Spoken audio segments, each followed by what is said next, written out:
अस्सलाम वालेकुम। आज हम पढ़ेंगे भुट्टो के न्यूक्लियर प्रोग्राम की तारीख़ क्या थी। पिछले लेक्चर में हमने मुख्तलिफ़ ज़ावियों की मदद से डिफरेंट एंगल से न्यूक्लियर प्रोग्राम का मुतालिया किया, उसको हमने स्टडी किया। मगर आज हम सिर्फ तारीख़ी तौर पर देखेंगे कि भुट्टो के दौर में न्यूक्लियर टेक्नोलॉजी के ऊपर कब और कैसे कैसे काम हुआ था। हम उम्मीद करते हैं कि आपको हमारी ये मेहनत पसंद आती होगी और चैनल पर बार बार आने के लिए और वीडियोस देखने के लिए आप सभी लोगों का बहुत बहुत शुक्रिया। मोहतरम ख़वातीन व हज़रात, जो मुल्क साइंसी तरक्की में पीछे रह जाते हैं वो अपने फ़ैसलों में आज़ाद नहीं रहते, और अगर वो आज़ाद फ़ैसले कर भी लें तो उनको इतनी मुश्किलात का सामना करना पड़ता है कि जैसे ईरान और नॉर्थ कोरिया को करना पड़ता है। यानी कि अगर वो अपने आज़ाद फ़ैसले लेते हैं तो उनको उसके नताइज भुगतना पड़ते हैं। ईरानी सदर की मौत हादसे से हुई कि ईरान कहता है कि अमेरिका ने गुज़श्ता 40 साल से हम पर पाबंदियां लगा रखी हैं, इसलिए हमारे पास जो मौजूदा टेक्नोलॉजी की यानी उनके पास जो मौजूद थी उसकी मुरम्मत करने के लिए उसके स्पेयर पार्ट्स वगैरह नहीं थे, टेक्नोलॉजी वगैरह नहीं थी। अगर हेलीकॉप्टर की अच्छी मुरम्मत रिपेयरिंग हुई होती तो सदर इब्राहिम रईसी शहीद ना होते। यहाँ से आप देख सकते हैं कि किस तरह से जो पाबंदियाँ होती हैं वो किसी मुल्क को किस हद तक नफसियाती तौर पर हिलाकर रख देती हैं। वो तमाम ममालिक जो साइंसी तरक्की करते रहेंगे वही दुनिया के हुक्मरान रहेंगे, और जो इस हकीकत को पहचान लेगा वो हमेशा जदीद टेक्नोलॉजी रिसर्च एंड डेवलपमेंट में पैसा लगाने से पीछे नहीं हटेगा। चीन भी अमेरिका को आज इसलिए टक्कर दे रहा है क्योंकि उसने अपनी यूनिवर्सिटीज़ के अंदर R&D यानी रिसर्च एंड डेवलपमेंट में काफ़ी ज़्यादा काम कर लिया है।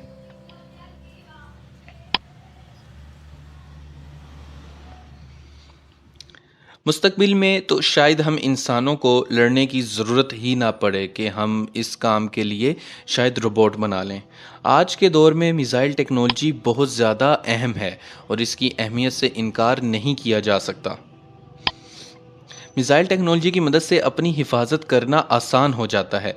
हदीस में आता है कि हलाकत फेंके हुए हथियारों में है, यानी कि जो फेंके हुए हथियार होते हैं हलाकत उनमें है, तबाही उनमें है। और आज का फेंका हुआ हथियार मिसाइल है, मिसाइल टेक्नोलॉजी है, मिसाइल बॉम्ब है। मिसाइल टेक्नोलॉजी से ना सिर्फ हिफाजत होती है बल्कि वो स्पेस रिसर्च के लिए बहुत ही ज़्यादा ज़रूरी होती है। जो मुल्क स्पेस रिसर्च में आगे होगा वही दुनिया की हमेशा तवज्जो हासिल करेगा, वही पूरी दुनिया के नौजवानों के लिए अट्रैक्शन का बाइस बनेगा। जुल्फ़िकार अली भुट्टो को पाकिस्तान न्यूक्लियर प्रोग्राम का बानी कहा जाता है। इसके अलावा भुट्टो को पाकिस्तानी न्यूक्लियर दहशत का बाप भी कहा जाता है। भुट्टो अपने कॉलेज के दिनों से ही न्यूक्लियर टेक्नोलॉजी में बहुत दिलचस्पी लेता था, और ये उन दिनों की बात है जब भुट्टो अमेरिका में पढ़ता था। इसके अलावा भुट्टो साहब ऐसी मजालिस में और महफ़िलों में लाजमी जाया करते थे जहाँ पर मॉडर्न टेक्नोलॉजी और उसके जियोपॉलिटिक्स के ऊपर इम्पैक्ट्स वगैरह को पढ़ाया जाता था। इसके अलावा भुट्टो उन महफ़िलों में मिलता था जहाँ पर यह बात ज़ेर बहस होती थी कि अमेरिका ने जो ट्रिनिटी टेस्ट किया है उसकी दुनिया की जियोपॉलिटिक्स के ऊपर क्या असर पड़ेगा और आलमी सियासत अब कौन से मोड़ लेगी। इसके अलावा 1949 में जब सोवियत यूनियन न्यूक्लियर पावर बन चुका था उस वक्त भुट्टो अमेरिकी समाज सोसाइटी को गौर से देख रहा था, उसका मुतालिया कर रहा था, स्टडी कर रहा था कि कैसे अमेरिकी अवाम अमेरिका की हुकूमत पर हाइड्रोजन बॉम्ब की और ज़्यादा रिसर्च करने के लिए दबाव डाल रही है। इसके अलावा जब 1958 के अंदर जब भुट्टो तेल, तवानाई और कुदरती वसाइल का वज़ीर बना था, यानी minister of fuel, power and natural resources बना था, तब उसने पाकिस्तान में न्यूक्लियर टेक्नोलॉजी शुरू करने के लिए अहम किरदार अदा किया था। इसके अलावा 1958 भुट्टो ने मुनीर अहमद ख़ान को पाकिस्तान एटॉमिक एनर्जी कमीशन में अहम ओहदा पेश किया और अब्दुल सलाम को साइंसी मशवरे देने के ओहदा के लिए सियासत की और सियासत से काम लिया कि उनको जो एडवाइज़र है उसकी जो पोस्ट है वो दी जाए। और ये सियासी दांव-पेच 1960 में लगाए गए थे। वज़ीर ख़ारजा बनने से पहले भुट्टो ने एनर्जी कमीशन के लिए भी कभी फ़ंड की कमी नहीं होने दी। आपको बताते चलें कि डॉक्टर मुनीर अहमद ख़ान का ताल्लुक़ कसूर से था और डॉक्टर साहब दुनिया के बड़े न्यूक्लियर साइंसदानों में शुमार होते थे और उन्होंने एनर्जी कमीशन की पैदाइश और तरक्की में अहम किरदार अदा किया था। यहाँ आप डॉक्टर साहब की जवानी की तस्वीर देख सकते हैं, आप उनको यहाँ स्क्रीन के ऊपर देख सकते हैं। डॉक्टर अब्दुल सलाम का ताल्लुक़ जंग से था। वो न्यूक्लियर प्रोग्राम में एडवाइज़र के तौर पर काम करते थे। इसके अलावा स्ट्रॉन्ग और वीक जो फोर्सेस हैं इलेक्ट्रोमैग्नेटिज़म की, यानी इलेक्ट्रिक फील्ड, मैग्नेटिक फील्ड, इसी को एक दूसरे का अल्टरनेटिव कहने की वजह से डॉक्टर साहब को नोबेल प्राइज़ भी मिला था। हदीस में आता है कि अल्लाह किसी से भी अपने जो दीन का काम है ले सकता है। तो अगर कोई शख्स मुस्लिम ना हो तो इसका मतलब ये नहीं कि हम उसे शैतान बना दें और उसका जिक्र करना ही जुर्म बना दें, हराम कर दें। अल्लाह ताला काफिरों से भी अपने दीन के काम ले सकता है, गैर मुस्लिमों से भी दीन के काम ले सकता है। अक्टूबर 1965 में भुट्टो ने वियना का दौरा किया। वो डॉक्टर मुनीर अहमद ख़ान से मिले। डॉक्टर साहब इंटरनेशनल एटॉमिक एनर्जी एजेंसी में सीनियर पोस्ट पर काम कर रहे थे। डॉक्टर साहब से अपने असर व रसूख से इंडिया के प्रोग्राम के बारे में जो मालूमात इकट्ठी की थी उन्होंने वो सारी भुट्टो को बता दी। दोनों ने इस बात पर इत्तफाक किया कि पाकिस्तान भी जल्द न्यूक्लियर टेक्नोलॉजी हासिल करेगा और दुनिया में तरक्की हासिल करेगा। अलबत्ता डॉक्टर मुनीर अहमद अयूब खान को मनाने में नाकाम रहे। अयूब खान उस वक्त मुल्क के सदर थे। डॉक्टर साहब साइंसदान थे, ना कि कोई सियासतदान के लफ्ज़ों की जंग में अयूब खान को मना लेते हैं। तो भुट्टो ने ये काम करने का इरादा किया। उसने कहा कि डॉक्टर साहब आप परेशान ना हो, मैं सदर साहब को मना लूँगा। उसके बाद भुट्टो ने अवामी ताकत भी इस्तेमाल की, बाद में मुल्क के अंदर नारे भी लगवा दिए और बाद में आपको पता है कि भुट्टो का नारा बहुत ज़्यादा मशहूर हुआ था कि हम घास खा लेंगे लेकिन बम ज़रूर बनाएंगे। हिंदुस्तान से बराबरी करने के लिए टेक्नोलॉजी में आगे बढ़ते रहना बहुत ही ज़्यादा ज़रूरी था और तब भी था और आज भी है। भुट्टो ने डॉक्टर अब्दुल सलाम की मदद ली। भुट्टो ने पाकिस्तानी असर व रसूख को इस्तेमाल करके डॉक्टर अब्दुल सलाम को इंटरनेशनल एटॉमिक एनर्जी कमीशन में पाकिस्तान के वफ्द के तौर पर भेजा। ये 1965 की बात है और अब्दुल सलाम ने वहाँ पर पाकिस्तान के एटॉमिक पावर टेक्नोलॉजी के लिए जो आप कह सकते हैं कि वहाँ पर उसने लॉबी शुरू कर दी, पॉलिटिक्स शुरू कर दी। 1972 में भुट्टो ने डॉक्टर अब्दुल सलाम को अमेरिका भेजा और वापसी पर अब्दुल सलाम न्यूक्लियर टेक्नोलॉजी पर जितनी ज़रूरी किताबें थीं वो सारी अपने साथ लेकर आए थे। तो अब्दुल सलाम 1972 में जब वापस आया तो मैनहट्टन प्रोजेक्ट वो है जिसमें अमेरिका ने न्यूक्लियर टेक्नोलॉजी वगैरह बनाई थी, उसको उन्होंने मैनहट्टन का नाम दिया था, मैनहट्टन प्रोजेक्ट का नाम दिया था। तो उसके मुतल्लिक जितना भी लिटरेचर था वो सारा डॉक्टर अब्दुल सलाम अपने साथ लेकर आए थे। इसके बाद 1974 में भुट्टो ने पूरी दुनिया से राब्ते किए और उन्हें बताया कि पाकिस्तान न्यूक्लियर ख़तरे में है और हिंदुस्तान के न्यूक्लियर प्रोग्राम के ख़िलाफ़ पाकिस्तान लाजमी तौर पर न्यूक्लियर टेक्नोलॉजी बनाएगा। भुट्टो ने यह भी कहा कि आलमी ताकतें न्यूक्लियर ब्लैक मेलिंग के ख़िलाफ़ काम करने में नाकाम हुई हैं कि आज इंडिया अगर न्यूक्लियर पावर बन जाता है और बाद में जैसे उसने 1974 के अंदर पोरखन में एटमी धमाके भी किए, तो अब वो किसी भी टाइम पाकिस्तान को ब्लैकमेल कर सकता है और जो चाहे पाकिस्तान से वो मनवा सकता है। तो इस तरह की ब्लैकमेलिंग रोकने के लिए इंटरनेशनल जो दुनिया है वो नाकाम है, इसलिए हम अपने काम खुद करेंगे। 1971 की जंग के 2 हफ्ते बाद 20 जनवरी 1972 को भुट्टो ने तमाम पाकिस्तानी न्यूक्लियर साइंसदानों की मुल्तान में कॉन्फ्रेंस करवाई। तमाम साइंसदान हैरान थे कि अचानक इन सब को इतनी जल्दी मुल्तान में सदर भुट्टो ने क्यों जमा कर रखा है। भुट्टो ने कॉन्फ्रेंस के आगाज़ में 1971 की जंग पर बात की थी। इसके बाद भुट्टो ने कहा कि देखो हम न्यूक्लियर बम बनाने जा रहे हैं, क्या आप लोग ये काम कर सकते हैं। ज़्यादातर साइंसदान पहले ही जंग में शिकस्त की वजह से ज़हनी अजियत में थे। तो वो ये सब काम करने के लिए राज़ी हो गए। उसके बाद इसी मौजू पर खुलकर बहस हुई और ये बात तय पाई कि 5 साल के अंदर अंदर ये सलाहियत हासिल की जा सकती है। सीनियर साइंसदानों ने कहा कि हम ये काम कर सकते हैं। इस पर भट्टो ने ड्रामाई अंदाज में हाथ हिलाया और मुट्ठी का इशारा करते हुए कहा, नहीं, 3 साल, मैं तुम्हें 3 साल देता हूँ, तुम्हें ये 3 साल में काम करना होगा।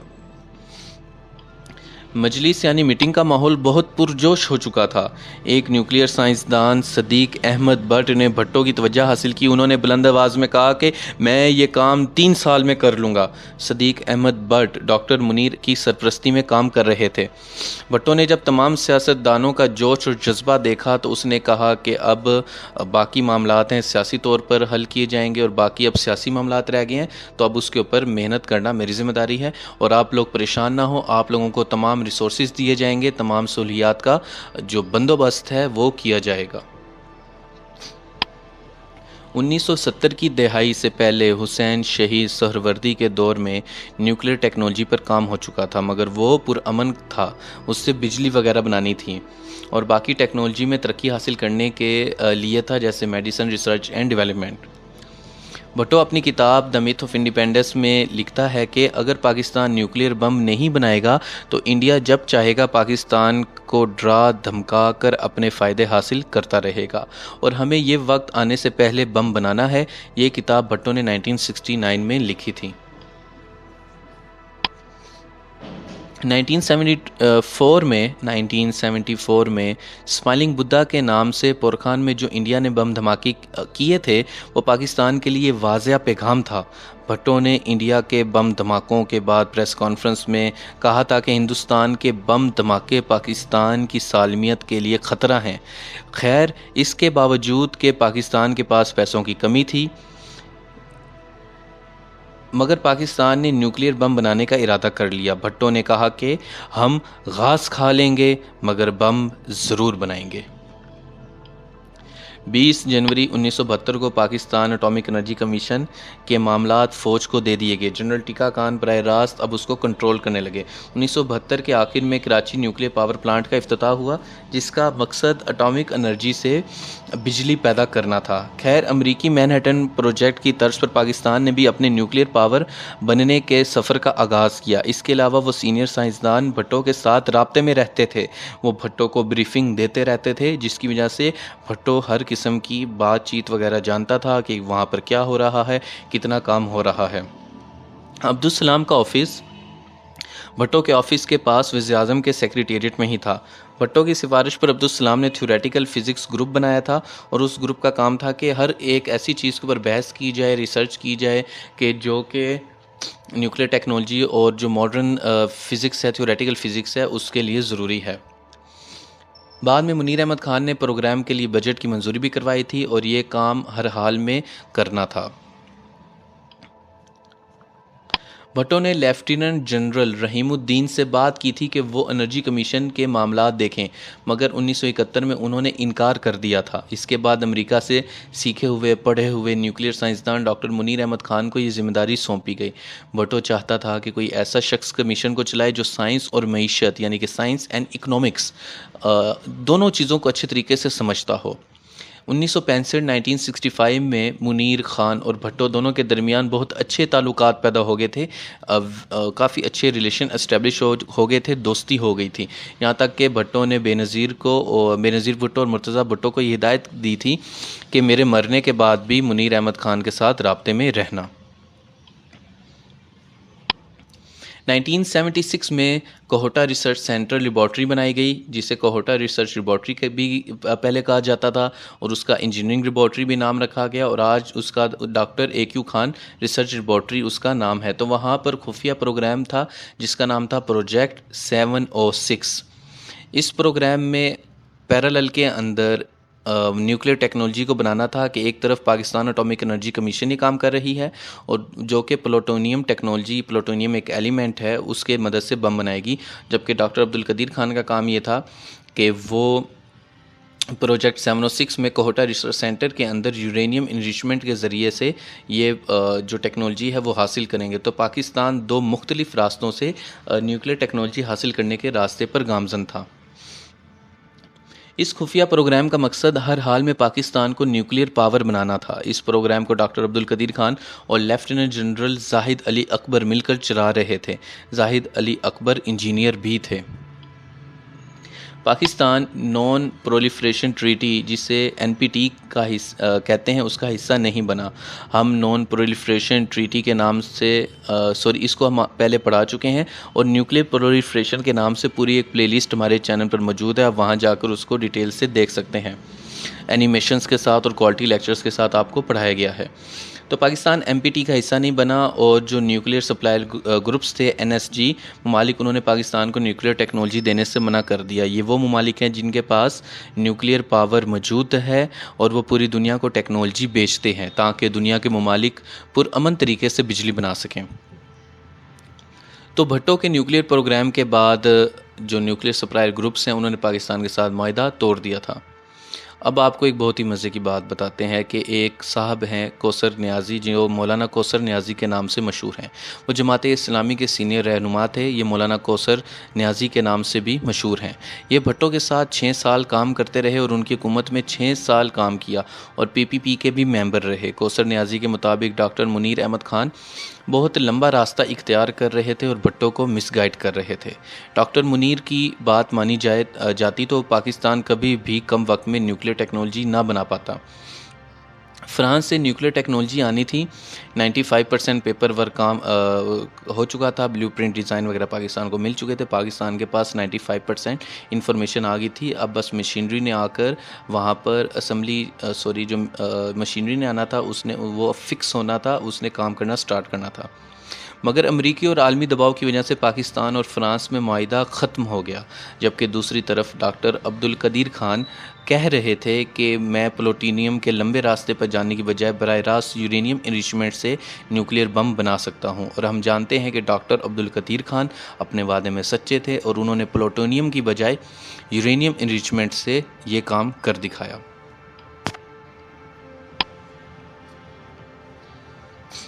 दोनों सीनियर साइंसदान डॉक्टर मुनीर और इशफाक अहमद समझ रहे थे कि 95% ब्लूप्रिंट होने से उनका काम बन जाएगा और प्लूटोनियम प्लांट लगा लेंगे, और पाकिस्तान को जो असल प्लूटोनियम प्लांट वाले मंसूबा है उससे पीछे नहीं हटना चाहिए। लेकिन भट्टो ने उनकी बात मान ली, मगर साथ ही कोहोटा में डॉक्टर अब्दुल कदीर खान के लिए अलहदा यूरेनियम वाले मंसूबे के लिए रिसर्च सेंटर खोलने का इरादा भी कर लिया और ये काम करके भी दिखाया। अब इस तरह पाकिस्तान 2 रास्तों से अपने सफ़र पर चल रहा था। एक तरफ डॉक्टर मुनीर अहमद खान थे और डॉक्टर इशफाक अहमद थे, वो प्लूटोनियम टेक्नोलॉजी को लेकर चल रहे थे, और दूसरी तरफ अकेले डॉक्टर अब्दुल कदीर खान बिल्कुल शुरू से काम शुरू करते हुए कोहोटा रिसर्च सेंटर में काम शुरू कर दिया। पाकिस्तान एटॉमिक एनर्जी एक वेल एस्टेब्लिश इंस्टीट्यूट था, जबकि डॉक्टर अब्दुल कदीर खान को Kahuta research centre A to Z सारा एस्टेब्लिश करना था और वक्त रहते रहते न्यूक्लियर टेक्नोलॉजी भी बनानी थी। यहाँ पर आप देख सकते हैं इशफाक अहमद पाकिस्तानी न्यूक्लियर फिजिसिस्ट हैं और ये बहुत ही काबिल इंसान थे और जो न्यूक्लियर डेंट्रेंस है उसमें पायनियर की हैसियत रखते हैं। डॉक्टर मुनीर खान और इशफाक अहमद डॉक्टर अब्दुल कदीर खान से खुश ना थे। पता नहीं इसके मसाइल क्या थे, शायद वो उनसे जालिस थे या वाकई वो उनको अच्छा ना समझते थे या जासूस समझते थे या सचमुच उनसे हसद करते थे। अब मेरे पास असल वजूहात नहीं है। अगर इनमें से कोई शख्स ज़िंदा है या ज़िंदा होता तो हम उससे डायरेक्ट इंटरव्यू करके ये बात पूछ लेते। अगर किसी को ये बात पता है कि असल मसला क्या था तो वो हमें नीचे कमेंट बॉक्स में बता सकता है। तो डॉक्टर मुनीर खान और इशफाक अहमद डॉक्टर अब्दुल कदीर खान से खुश ना थे। वो कहते थे कि भट्टो साहब, ये डॉक्टर साहब मशकूक कामों में मसरूफ़ हैं, आप इन पर नज़र रखें। मगर भट्टो को डॉक्टर अब्दुल कदीर खान पर मुकम्मल एतमाद था और भट्टो ने कहा कि दुनिया के तमाम ममालिक न्यूक्लियर टेक्नोलॉजी चोरी कर कर ही न्यूक्लियर पावर बने हैं। आप रशिया को देख लें, चाइना को देख लें, फ्रांस को देख लें, जितने भी ममालिक हैं उन्होंने अमेरिका से ये टेक्नोलॉजी चोरी की है।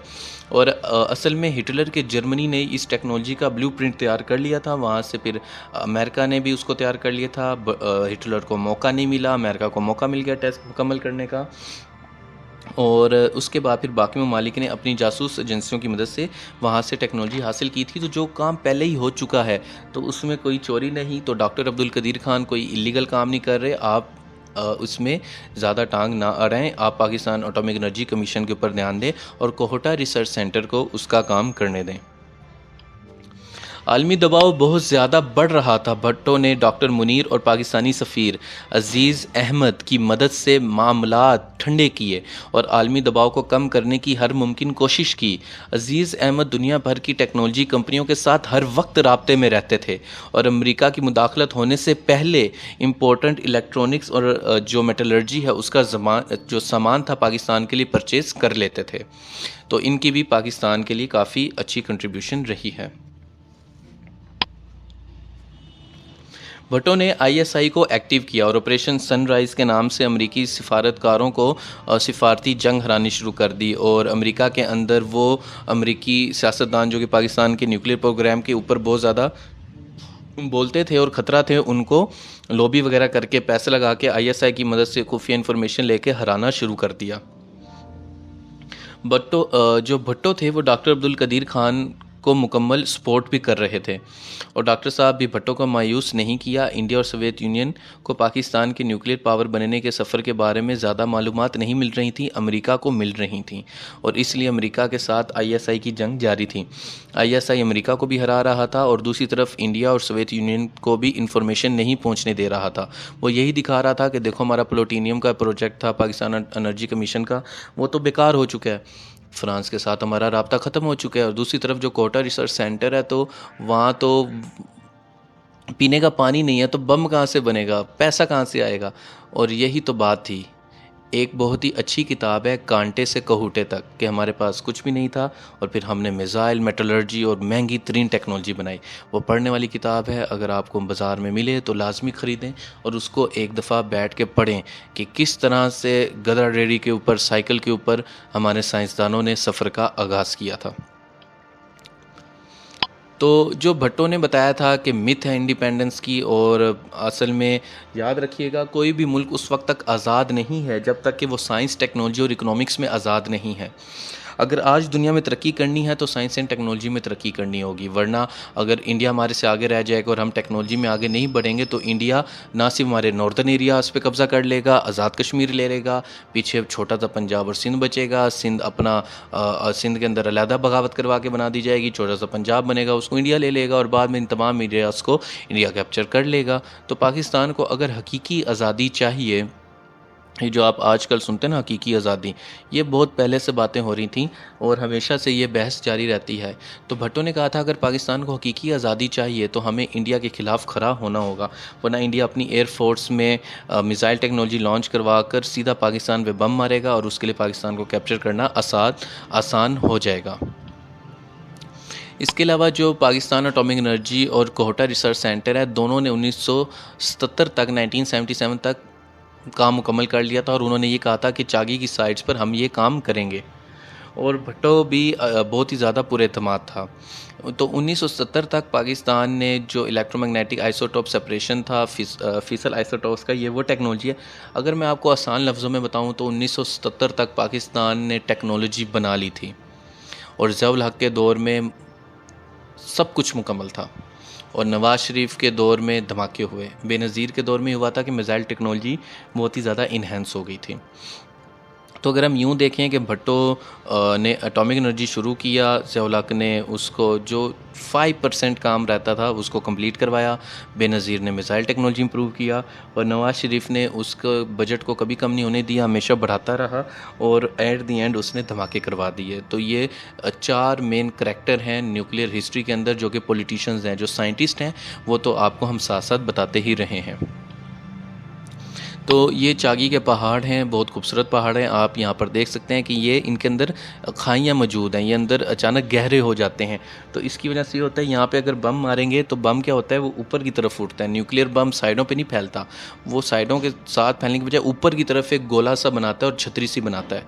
तो उसके लिए ये पहाड़ ठीक है, क्योंकि इनकी अगर तय के अंदर बम मारा जाएगा तो पहाड़ की जो साइडें हैं वो सारी एनर्जी एब्जॉर्ब कर लेंगी। यहाँ पर भी आपको चागी के पहाड़ दिखाए गए हैं, आप यहाँ पर वीडियो को पॉज करके इसको देख सकते हैं। तो अगर हम इन नेशनल देखें तो 1983 के अंदर भट्टो का ख्वाब पूरा हो चुका था। और हाँ, डॉक्टर अब्दुल कदीर खान को बीच में ये मशवरा दिया गया कि आप चाइनीज़ यूरेनियम हेक्साफ्लोराइड की मदद से ये काम करें, लेकिन उन्होंने कहा नहीं नहीं नहीं, मैं अपने तरीके से काम करूँगा, मैं प्योर यूरेनियम एनरिचमेंट करवा लूँगा। और पाकिस्तान फिर अपने पुराने प्लान की तरफ वापस आ गया। और डॉक्टर जो थे मुनीर अहमद खान, उन्होंने 1978 के अंदर भट्टो को बता दिया था कि मुबारक को हमने बम तैयार कर लिया है। और ये 77-78 ही था कि डॉक्टर अब्दुल कदीर खान भी बिल्कुल कॉन्फिडेंस हो चुके थे कि हाँ, टेक्नोलॉजी मेटलर्जी की भी आप टेंशन ना लें, क्योंकि मिसाइल टेक्नोलॉजी में और जो न्यूक्लियर रिएक्शन को कंट्रोल करने के लिए मेटलर्जी बहुत ही ज़्यादा ज़रूरी होती है। मेटलर्जी कहते हैं मेटल की साइंस को, कि जो धातें हैं वो किस तरह से काम करती हैं, उनके अलॉयज़ कैसे बनेंगे, यानी कि जब 2 या 3 धातों को मिलाया जाता है तो उनकी सलाहियत में, ताकत में बहुत ज़्यादा इजाफा हो जाता है। तो ये किस तरह धातों की मदद से हम इस न्यूक्लियर टेक्नोलॉजी को कंट्रोल करके कंट्रोल रॉड्स बना सकते हैं। उन्हीं कंट्रोल रॉड्स की मदद को इस्तेमाल करके हम उससे बिजली भी पैदा कर सकते हैं और उससे हम मिसाइल में इस्तेमाल करके बम भी बना सकते हैं। तो भट्टो ने जो ख्वाब देखा था वो पूरा हुआ। भट्टो ने कहा अगर यहूदियों के पास यहूदी बम हो सकता है, ईसाइयों के पास अपना बम हो सकता है, हिंदू सिविलाइजेशन के पास अपना हो सकता है, तो हम मुसलमानों के पास क्यों नहीं हो सकता। याद रखिएगा, ये न्यूक्लियर बम इस तरह से फटता है कि एक तो इसकी एनर्जी फैलती है साइडों पर, और दूसरा जो इसका गोला होता है वो छतरी नुमा ऊपर की तरफ उठता है। आप यहाँ पे इसको देख सकते हैं। याद रखिएगा, सुल्तान सलाहुद्दीन अयूबी भी ऐसा ही सोचता था। वो उस वक्त तक जंग नहीं लड़ता था जब तक कि उसके पास सारे रिसोर्सेज नहीं होते थे, इसलिए हमेशा उसकी जो फतूहात हैं वो मैक्सिमम यकीनी रहती थी। यहाँ तक कि जब दुश्मन की फ़ौज भी आती थी तो वो उनके साथ अगर उसको मुज़ाकरात करने होते थे तो मुज़ाकरात भी कर लेता था। यहाँ तक कि जो दुश्मन थे वो भी उसकी इज़्ज़त करते थे और उसकी ताकत को मानते थे। तो सुल्तान सलाहुद्दीन अयूबी इसी वजह से हमेशा कामयाब रहा कि वो पहले अपने रिसोर्सेज को मैनेज करता था, लेटेस्ट टेक्नोलॉजी और मिलिट्री टेक्नोलॉजी को लेता था और उसके बाद दुश्मन की ईंट से ईंट बजा देता था। और इसके लिए चाहे उसको इंतज़ार ही क्यों ना करना पड़ता, और वो करता। और जब कोई इलाका फ़तह कर लेता तो वहाँ के लोगों को अमान दे देता, वहाँ के लोगों को ईसाई रास्तों की तरफ जाने की इजाज़त दे देता और कहता कि मेरा नाम सलाहुद्दीन है, मैं कोई जालिम बादशाह नहीं हूँ। तो याद रखिएगा, अगर हमें भी तरक्की करनी है और अगर आज हमें भी फ़लस्तीन फ़तह करना है और बैतुल मुक़द्दिस में सलाहुद्दीन अयूबी की तरह जाके सजदा करना है, तो पहले हमें साइंस टेक्नोलॉजी में आगे बढ़ना होगा, अपने रिसोर्सेज मैनेज करने होंगे, वरना हम तरक्की हासिल नहीं कर सकेंगे। अब जैसे आप इंडिया का देख सकते हैं कि इंडिया की रेंज अफ्रीका तक है। वो सूडान से आगे भी मिसाइल वगैरह फेंक सकता है, वो रशिया उड़ा सकता है, यूरोप उड़ा सकता है, वो ऑस्ट्रेलिया तक बम फेंक सकता है। 5000 किलोमीटर उसकी मिसाइलों की रेंज है। और जबकि पाकिस्तान भी पीछे नहीं है, पाकिस्तान भी अफ्रीका तक बम मार सकता है, रशिया तक बम मार सकता है। हाँ, अभी वो ऑस्ट्रेलिया तक नहीं जा सकता, उस टेक्नोलॉजी में वो भी काम कर रहा है, लेकिन जितनी डेटरेंस होनी चाहिए एक गरीब मुल्क होने के बावजूद, वो देख लें अपने काम में पूरा है। खैर, पाकिस्तान में वेल्थ डिस्ट्रीब्यूट सही नहीं है और लोग नालायक हैं, वरना पाकिस्तान कोई गरीब मुल्क नहीं है। पाकिस्तान दुनिया की 38 सबसे बड़ी मंडी है। तो आप यहाँ पर देख सकते हैं कि किस तरह से हमें सोचना है, समझना है और किस तरह से हमें आगे बढ़ना है। और अगर हम आगे नहीं बढ़ेंगे तो हमेशा हमारे लिए मसले मसाइल रहेंगे। हम उम्मीद करते हैं कि आपको हमारी मेहनत पसंद आई होगी। तो चैनल पर बार बार आने के लिए और वीडियोस देखने के लिए आप सभी लोगों का बहुत बहुत शुक्रिया। आप हमें फेसबुक, इंस्टाग्राम के ऊपर लेटेस्ट अपडेट के लिए फॉलो कर सकते हैं। और अगर आपको वीडियो पसंद आई तो वो तमाम लोग जो कि डिज़र्विंग है, आप उनके साथ इस वीडियो को शेयर कर सकते हैं। और हम उम्मीद करते हैं कि आपको हमारी मेहनत पसंद आई होगी। अल्लाह हाफिज़।